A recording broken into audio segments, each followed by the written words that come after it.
So how are you feeling coming to the end of the pre-season and the start of the new season? It's an exciting period. Like the pre-season, more generally, is quite a slow process. It feels like it takes forever, but in the same sense, it feels like it comes around really quickly when you've got only 2 days to go. But we're excited for it. You know, like we worked really hard last year to allow ourselves the opportunity to be playing at step 3 and to challenge ourselves against such well-established teams like Tiverton that we have at the weekend. So it's going to be an interesting and difficult challenge. But like I said before, these boys are really capable. So we're more excited than anything else, and I think the supporters are feeling the same thing. So pre-season's been good, results have been good, performances have been okay. Could be better in some areas, but yeah, we've learnt a lot, and I think going into the season, there's not a lot that we don't know about this squad and what we're aiming to do this year. And the squad's had a slight freshen up over the off-season and in pre-season. Is there any more ins and outs that we can expect? Yeah, obviously we've signed young Morrison. Hopefully that news gets announced after this now. Danny Rowe has been fantastic. Like we've kept an eye on him for probably 3-4 years now, and he's a class act. He can play multiple positions across that forward line, and he's got a wealth of experience. Still, despite being quite young, still, certainly in football sense, that I'm going to really enjoy working with Dan. Kai Hobbs is another one, really young, up and coming talent who's tenacious. And I have to admit, when we first brought him in, it was very much that we were going to take a look at him, and I think he was taking a look at us and just making sure that the culture's fit and that he was capable of playing this level, because he was playing step 6, step 7 only kind of 2 years ago. So his trajectory has been massive. And I think before the season started, if you'd have asked me how many players did I want to bring in, I think I'd have told you 3 or 4, and that's what we've done. So we're happy with the business. We may not be done just yet. I think maybe a couple of weeks into the season might see at least one more addition, but the numbers are really healthy. I mean, we've just spent basically an hour and a half, 2 hours just discussing the team for Saturday, and it's no easy decision. So yeah, we're feeling good, we're excited, and yeah, the boys are ready. And how do you plan on improving on a treble-winning season?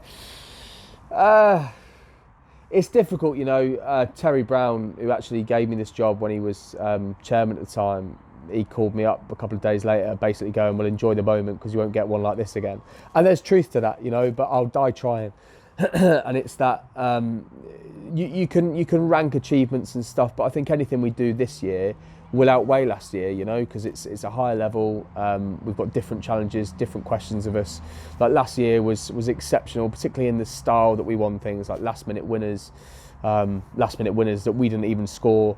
So it was on a kind of film kind of cinematic level. It was incredible. But from a football level, look, whatever we do this year, as long as we're competitive and finish in a true representation of what we think this squad is capable of, you could argue that is progress. So it's not necessarily trying to beat what we did last year, because I think that it's a difficult challenge in terms of the feeling that we got from it. But if we can break this down into a mini series and just enjoy each game as it comes, I think we can have a lot of fun. Can you be happy with sort of a mid-table finish? If that's what the league dictates, yeah. I mean, the stupid thing in now is the kind of the naivety of management, I guess, is that you can aim for something that just isn't realistic. You know, like we could say, oh, we're going to aim for a playoff spot, and there'd be 10 teams that are much better than us because they have the finances to do so. They have a great coach. They have there's all different situations as to why teams have better capabilities than you may.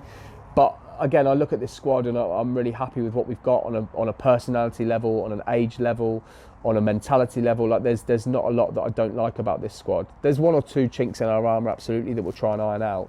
But I'm really pleased with how we are and how we combat it. But I mean, no one's happy with the mid-table, but I think again, you'll know more by Christmas as to what we're about and where our levels are at. But all last year we were told we weren't the best team in the league, and we still ended up winning it. So there's a lot that comes down to different aspects of the game that hopefully we can excel in as we did last year. Perfect. Yeah. and generally set up to control the game of possession, especially last season, looked favourable in a lot of games. Is that philosophy untouchable, or the results come forward? We try and not budge. You know, we've come up with the word philosophy in non-league can be somewhat over dramatic, because you're contesting against so many different elements, like even the wind, like in a professional arena where that wind doesn't play as much of a part. Grass pitches in the middle of winter, you know, you sometimes have to play to the elements or conditions, but as a rule, particularly on kind of 4G pitch, it's what we like to do. You know, we're not necessarily a possession-based team, but we like to move the ball forward. We like to do it quickly. We like to do it at pace. I wouldn't necessarily say we're counter-attacking. So on that premise, then you probably look at maybe possession-based, but it's possession with purpose. You know, we want to do something there. I get bored on the sideline if we're not trying to do something with the ball, and I like teams that want to be aggressive in their attacking play, and I think that's what we've got. So we'll try and keep the same philosophy, but we also have to be incredibly patient, because there are teams that are going to be better at stopping what we want to do, and we've then just got to find another way to win. But I know, again, this squad's capable of hopefully doing that. Perfect, thank you very much. Thank you.